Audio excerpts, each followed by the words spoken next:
বিরোধী দলের নেতা বলেছেন উনি মুক্তিযোদ্ধা পরিবারের লোক এবং উনি শহীদ পরিবারের লোক এবং উনি জামাতে ইসলাম করেন।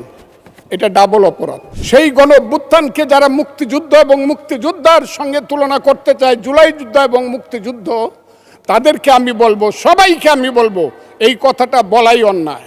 5ই আগস্টের পরে কি হলো আপনারা জানেন। এইখানে ইউনূস সরকার ছিল, আমি শিল্পকলার সামনে থাকি, একটা গান হইতে পারে নাই, একটা নাটক হইতে পারে নাই। মাননীয় স্পিকার, আপনাকে অসংখ্য ধন্যবাদ। আমি বক্তব্য দিতে ওঠার আগেই আপনি বিশেষ কারণে আমাকে বসিয়ে দিলেন, যৌক্তিক কারণে। কিন্তু এরপরেই হাউস যা হলো, এখন আমার বক্তব্য কি হবে আমি বুঝতে পারছি না, কারণ আমার মনটা খুব ভালো নেই মাননীয় স্পিকার, আমার গলাটাও ভালো না, কারণ গতকাল সারা রাত আমি ঘুমাতে পারিনি। হাওর অঞ্চলে যে বৃষ্টি হচ্ছে, যে শিলাবৃষ্টি হচ্ছে, হাওর অঞ্চলের সমস্ত ফসল তলিয়ে যাচ্ছে। একটা মাত্র ফসল, 12 মাস মানুষকে অন্যের উপরে, অন্য এলাকার উপরে নির্ভর করে থাকতে হবে তাদের পেটের ভাত পরনের কাপড়ের জন্য। আমি এই ব্যাপারে আমাদের নেতা, সংসদ নেতা এবং মাননীয় প্রধানমন্ত্রী সহ সংশ্লিষ্ট সমস্ত মন্ত্রীদের কাছে অনুরোধ করছি, হাওর অঞ্চলকে দয়া করে এবার বাঁচান। এবং প্রথমেই আমি প্রস্তাব করে নিলাম, হাওর অঞ্চলকে সঠিকভাবে বাঁচাতে হলে 35টি জেলা নিয়ে একটি হাওর মন্ত্রণালয় করতে হবে এবং এই দাবি করে আমি আমার মহামান্য রাষ্ট্রপতির ভাষণের উপরে বক্তব্য শুরু করছি। আমি প্রথমেই শ্রদ্ধা জানাই মহান নেতা, মুক্তিযুদ্ধের ঘোষণাদানকারী, তৎকালীন মেজর, পরবর্তী সময়ের রাষ্ট্রপতি শহীদ প্রেসিডেন্ট জিয়াউর রহমানের প্রতি, আমি শ্রদ্ধা জানাই মহান নেত্রী, দেশনেত্রী বেগম খালেদা জিয়ার প্রতি, যার আহ্বানে এবং যার কারণে আমি আজকে বিএনপি করি। তিনি আজকে নাই, আমি তার আত্মার মাগফিরাত কামনা করি। আমি বক্তব্যের আগেই আমাদের নেতা প্রধানমন্ত্রী জনাব তারেক রহমান, তাকে উদ্দেশ্য করেই বলবো, মর্নিং শোজ দ্য ডে। সকালবেলায় দেখা যায় বিকালটা কেমন যাবে। আমাদের প্রধানমন্ত্রী এই দেশের জন্য, এই দেশের উন্নয়নের জন্য প্রথম থেকেই যে কর্মসূচি নিয়ে কাজ করছেন, কালকেও যশোর থেকে উলসি খাল খনন করে তিনি এসেছেন। আমার বিশ্বাস এই দেশের মানুষের দুর্ভাগ্য দূর করে বাংলার পূর্বাকাশে নতুন সূর্য উঠবে বলে আমি বিশ্বাস করি। মাননীয় স্পিকার, রাষ্ট্রপতি ভাষণের উপরে আমার মিক্সড ধারণা আছে। আমার প্রথমেই বলতে হবে, সেই সত্য যা রচিবে তুমি, যা ঘটে তা সত্য নয়, কবি তব মনোভূমির রামের জন্মস্থান, অযোধ্যার চেয়েও সত্য যেন, বাল্মীকির কবিতা। কারণ হলো, মাননীয় রাষ্ট্রপতি যা যা বলেছেন, আমি প্রথমেই বলি 2, 3 এবং 4 নম্বর প্যারা। 2 নম্বর প্যারায় মুক্তিযুদ্ধকে উনি যেভাবে বলেছেন সঠিক বলেছেন, কিন্তু আরও বিস্তারিত হলে আমাদের প্রধানমন্ত্রী যেমন বলেন যে মুক্তিযুদ্ধকে মহিয়ান করতে হবে, মুক্তিযুদ্ধ আরও মহিমান্বিত হতো আরেকটু ইলাবোরেট করে লেখলে। কারণ মুক্তিযুদ্ধের ইতিহাস মহাসমুদ্রের চেয়েও গভীর ইতিহাস। আমি আজকে আপনার কাছে বলবো 3-4 প্যারায় মুক্তিযোদ্ধাকে যেভাবে 5ই আগস্টের সঙ্গে যোদ্ধাদের সঙ্গে তুলনা করা হয়েছে, 5ই আগস্টের যোদ্ধাদেরকে আমি ছোট করে দেখি না। তাদের যারা শহীদ হয়েছে আমি তাদের প্রতি শ্রদ্ধা নিবেদন করি এবং তাদের আত্মার মাগফিরাত কামনা করি। শহীদ আমি ছিলাম 5ই আগস্টে, তার আগে 10 বছর যাবৎ, যেদিন থেকে আমি বলা শুরু করেছিলাম আওয়ামী লীগ একটি অভিশপ্ত রাজনৈতিক দল, সেই দিন থেকে 10টি বছর নিরন্তর আমি যুদ্ধ করেছি। আমি যেদিন সর্বশেষ 28শে অক্টোবর নয়াপল্টনের মাঠ থেকে 10 লক্ষ লোকের মিছিলটাকে ফ্যাসিস্টরা ভেঙে দিল। অনেকেই জেলে চলে গেলেন, অনেকেই পলাতক ছিলেন। হাজার হাজার নেতাকর্মীর নামে যেদিন যুদ্ধ হলো, সেদিন আমি বললাম যে আমি সংসপ্তকের ভূমিকা পালন করব, জয় অথবা মৃত্যু। আমি হাসিনা সরকারের বিরুদ্ধে সব কিছু করব। স্ত্রীকে বললাম তুমি বিধবা হতে পারো, সন্তানদেরকে বললাম তোমরা এতিম হতে পারো, কিন্তু শেখ হাসিনা সরকারের পতন না হওয়া পর্যন্ত আমার যুদ্ধ চলবে। এবং আমি বোধহয় একমাত্র ব্যক্তি যে 4 আগস্ট দুপুর 1টার সময় বলেছিলাম যে আগামী 24 ঘন্টার মধ্যে শেখ হাসিনা চলে যাবে, কারণ তার সরকার উত্তর সিরানা হয়ে গেছে। এবং 23 ঘন্টার মধ্যে শেখ হাসিনার সরকার চলে গিয়েছিল। আমি সেই আন্দোলনে ছিলাম। বলতে পারেন মিছিলে ছিলেন না, আমি মিছিলে ছিলাম না আপনাদের মতো, কারণ আমার বয়স 23 বছর ছিল। তখন আমি এরশাদ বিরোধী মিছিলের প্রধান নেতা ছিলাম আমি কিন্তু এখন আমার বয়স 78 বছর। আমার ছেলে ব্যারিস্টার 5 বছর আগে, আমার ছেলে ইঞ্জিনিয়ার 10 বছর আগে। তারা 5 দিন পর্যন্ত বাসায় আসেনি, তারা মিছিলে গিয়েছিল, তারা কেউ বাসায় আসেনি। কাছেই আগস্ট মাসকে আমিও খুব ছোট করে দেখি না, তবে কোনো কারণে আগস্ট কোনো বিপ্লব নয়, আগস্ট হলো গণ অভ্যুত্থান। সেই গণ অভ্যুত্থানকে যারা মুক্তিযুদ্ধ এবং মুক্তিযোদ্ধার সঙ্গে তুলনা করতে চায়, জুলাই যুদ্ধ এবং মুক্তিযুদ্ধ, তাদেরকে আমি বলবো, সবাইকে আমি বলবো, এই কথাটা বলাই অন্যায়। কারণ মুক্তিযুদ্ধ প্রশান্ত মহাসাগরের সঙ্গে ডুবার তুলনা করা যেমন, হিমালয় পর্বতের সঙ্গে টিলার তুলনা করা যেমন, মুক্তিযুদ্ধের সঙ্গে 5ই আগস্টের তুলনা করা ঠিক তেমনি। আমি আজকে খুব পরিষ্কারভাবে বলতে চাই, মুক্তিযুদ্ধ এবং স্বাধীনতা সংগ্রাম একদিনে বাঙালি জাতির হয় নাই। ওই কালকে আমাদের ভাই, আমার এক ভাই ব্যারিস্টার নৌসাদ জমির পাল বংশের কথা বলেছিল যে পাল বংশ আজ থেকে প্রায় 1000 বছর আগে, 2000 বছর, 1000 বছর আগে বগুড়ার মহাস্থানগড় পুণ্ড্রবর্ধনের রাজধানী স্থাপন করে বাঙালির যে শাসন শুরু করেছিল, তারপরে সেন শাসন থেকে ধরে সর্বশেষ মুঘল শাসনের পরে যখন 1757 সনে মির্জাফরের বিশ্বাসঘাতকতায় সিরাজউদ্দৌলার পতন হয়েছিল, নীল সাহেবদের অত্যাচারে যখন মানুষ জর্জরিত হয়েছিল, 1770 সন যাকে বলা হয় 74-এর মন্বন্তর, সেই সময়ে যখন বাংলার 1/3 লোক না খেয়ে মরেছিল, নীল সাহেবদের অত্যাচারে যখন বাংলার মায়েরা কেঁদে কেঁদে ছড়া বলতো, ছেলে ঘুমালো, পাড়া জুড়ালো, বর্গি এলো দেশে, বুলবুলিতে ধান খেয়েছে, খাজনা দিব কিসে, ধান ফুরালো, পান ফুরালো, খাজনার উপায় কি, আর কটা দিন সবুর করো রসুন বুনেছি। সেই যে ব্রিটিশের বিরুদ্ধে যুদ্ধে বাংলার মানুষ প্রথম নেতৃত্ব দিয়েছিল, সেই নেতৃত্বের মাধ্যমেই আমরা দেশ স্বাধীন করেছিলাম। আমি আজকে আপনাদেরকে বলি, 2005 সন থেকে ধরে 8 সনে ক্ষুদিরাম মের ফাঁসি, যে ফাঁসিতে গান হয় বাংলায় আজও একবার বিদায় দেমা ঘুরে আসি, সেই প্রফুল্ল চাকির ফাঁসি, এই যে যুদ্ধ, তারপরে চিত্তরঞ্জন দাস, এরপরে 190 বছর পরে একজন বাঙালি মুসলমানের সন্তান, বাড়ি তার বরিশাল, সিরাজউদ্দৌলার পরে প্রথম বাংলার সিংহাসনে বসলো। ওই দিন দেখলাম 2 জন মন্ত্রী সাহেব বললেন উনি মুখ্যমন্ত্রী। 1937 সনে যখন শেরে বাংলার সিংহাসনে বসেছিলেন, তখন উনি প্রধানমন্ত্রী ছিলেন।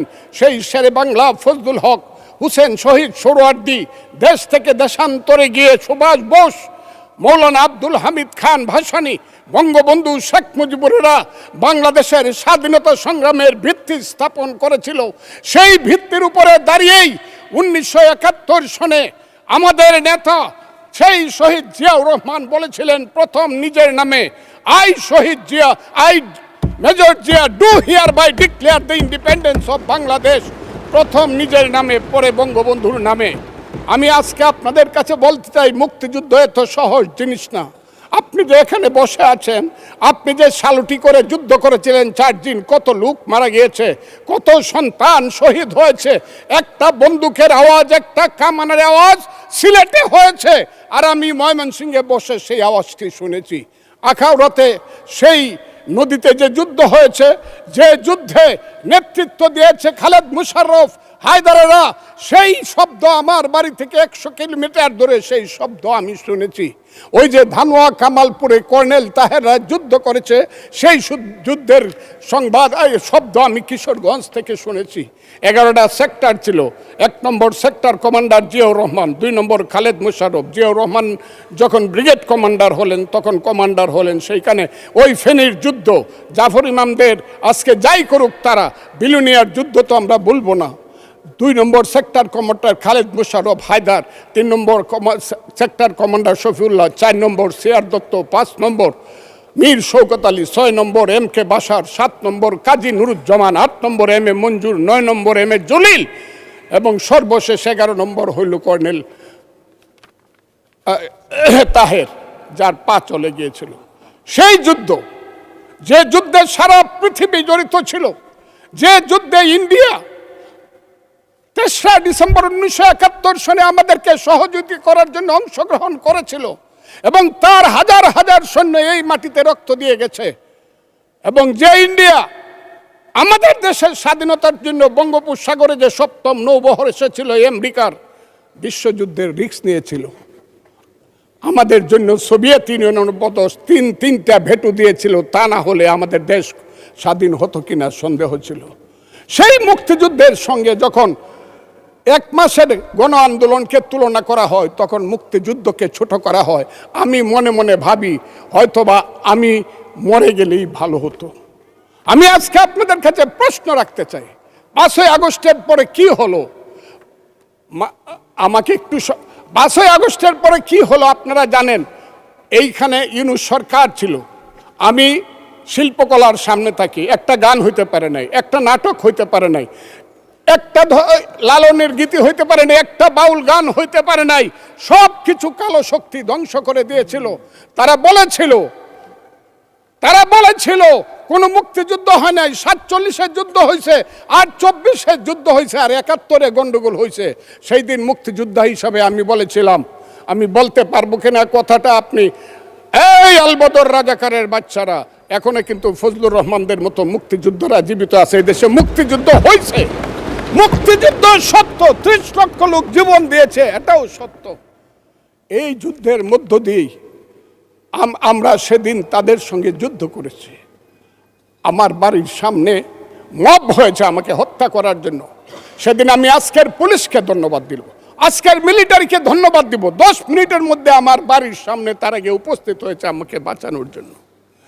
অনেক চক্রান্তের মধ্য দিয়ে ইলেকশন হয়েছে। সেই ইলেকশনে তারা কি করেছে, আজকে যারা আমার ডান দিকে বসে আছে তারা কি করেছে? একদিন তো আমরা ভাই ছিলাম নাকি?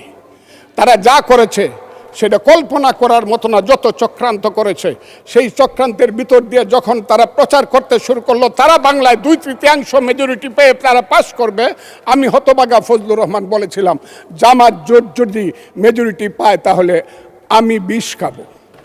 এই কথাটা আমি বলেছিলাম, আমি বিষ খাবো। হ্যাঁ, কথাটা সত্য, আমি বলে যাচ্ছি। এবং তারা কোনোদিন যুদ্ধে জয়লাভ করতে পারে না, রাজনৈতিক যুদ্ধে, কারণ তাদের পূর্বপুরুষ বাংলাদেশ চায় নাই। বাংলাদেশ যদি থাকে, এই বাংলায় শুধু বেলিচা মিলিয়ার জুই ফুল ফুটে না, এদেশে রক্ত গোলাপ, রক্ত জবাও ফুটে। এদেশের জঙ্গলে শুধু কোকিল ডাকে না, এদেশের জঙ্গলে রয়্যাল বেঙ্গল টাইগারও থাকে। যতদিন রয়্যাল বেঙ্গল টাইগার থাকবে, মুক্তিযোদ্ধা জিতবে, রাজাকার কোনোদিন এদেশে জয় লাভ করতে পারবে না। আমি চ্যালেঞ্জ করে বলে গেলাম। আমি আজকে আপনাদের সামনে আরো কিছু বলতাম, কিন্তু আমি টাইমটা দেখতেছি, আরেকটা কথা বলতে চাই।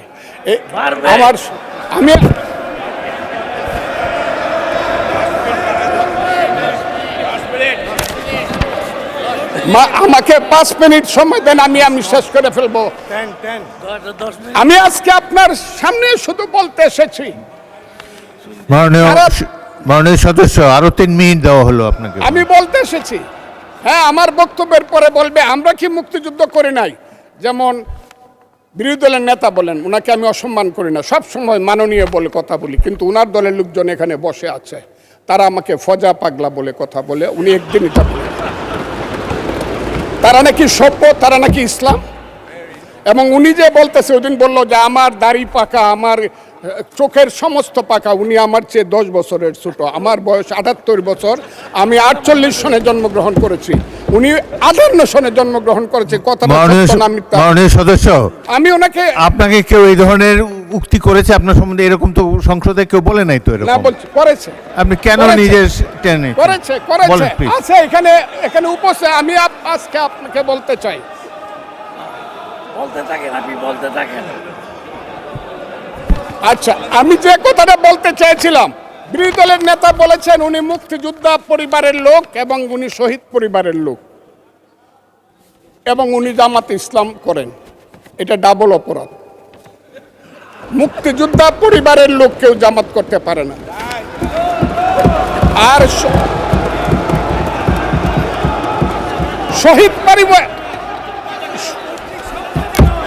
শহীদ পরিবারের লোক, শহীদ পরিবার, মাননীয় সদস্যবৃন্দ, ওনাকে বলতে দেন।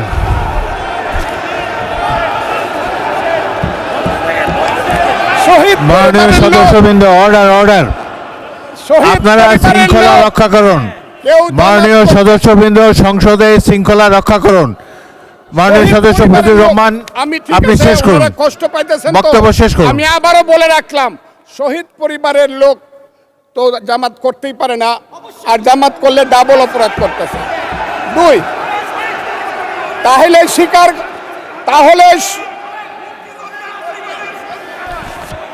তাহলে আমি আপনাদেরকে বলি, মাননীয় সদস্যবৃন্দ, আমি আমি আমি এক সেকেন্ড আমাদের মাননীয় সদস্য ফজলুর রহমান, বসেন। আপনি বলতে থাকেন, বলতে থাকেন। আমি আপনাদেরকে মাননীয় সদস্যবৃন্দ, প্রোডাকশন আশা করতেছি। মাননীয় সদস্যবৃন্দ, বসুন। কিন্তু আমার গলা সংসদে শৃঙ্খলা রক্ষা করুন। ওনার গলা, আমি কিন্তু ওনাদেরকে খারাপ কিছু বলি নাই। বসেন। একটা স্যাম্পল। মাননীয় সদস্য ফজলুর রহমান, মাননীয় সদস্য ফজলুর রহমান, আপনি একটু অপেক্ষা করুন। আপনি বলতে থাকেন না। মাননীয় সদস্যবৃন্দ, আমি কাজী আজকে নজরুল ইসলাম, আপনাদেরকে প্লিজ সিট জিজ্ঞাসা ডাউন, করি, প্লিজ সিট ডাউন, আমি বলছি my please sit lord, down. এই যে দেখেন তারা বসুন।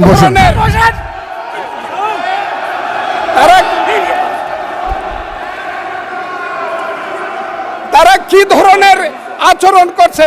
আচ্ছা, আজকে তাদেরকে মাননীয় জিজ্ঞাসা করি, সদস্যবৃন্দ, তাদেরকে আমি মাননীয় তাদের সদস্যবৃন্দ, সিদ্ধান্ত চাই। একটু মনোযোগ তাদের দিয়ে আমার পূর্বপুরুষ- কথাটি শোনার চেষ্টা করুন।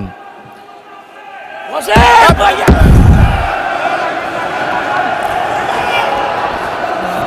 মাননীয় সদস্যবৃন্দ, কাজী নজরুল ইসলাম, বসুন। আমি আজকে বসুন। এই কথাটা স্পিকারের বলতে কথা বাধ্য শোনার হচ্ছি। চেষ্টা করুন। এই কথা মাননীয় সদস্যবৃন্দ, একটা কথা আপনারা মনোযোগ দিয়ে শুনেন। সংসদে প্রত্যেক সদস্যের, ফজলুর রহমান একটু ওয়েট করেন। মাননীয় সদস্য ফজলুর রহমান ওয়েট করেন। Hold on for a second. একটু অপেক্ষা করুন। আমাদের নেতা জিয়াউর রহমানকে পাইলো এরা হত্যা করতো 16 ডিসেম্বরের আগে। মাননীয় সদস্য ফজলুর রহমান অপেক্ষা করুন। আমার শেষ, আমাকে Hold on for 2 minutes. দেখেন ডিস্টার্ব, আমি আর তাদেরকে বল